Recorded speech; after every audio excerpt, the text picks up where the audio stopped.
Welcome. In this quick tutorial, I'll show you exactly how to delete photos in Dropbox, step by step.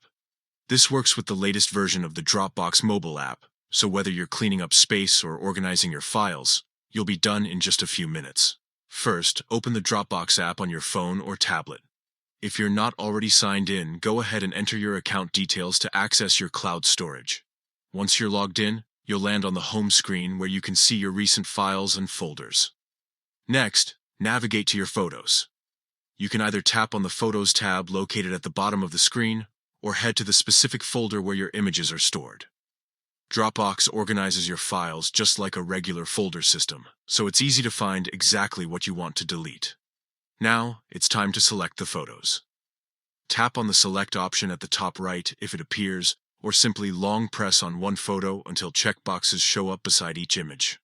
Once you're in selection mode, tap on all the photos you want to remove from your account. After selecting your images, look for the Trash or Delete icon, usually located at the bottom or top of the screen.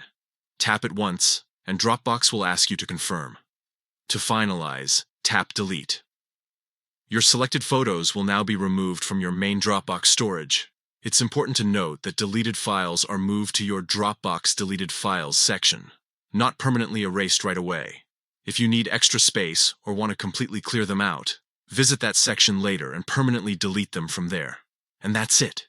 You've successfully deleted photos from Dropbox using your mobile app.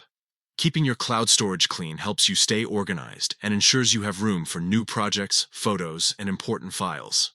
If you found this guide useful, take a moment to tidy up your Dropbox today.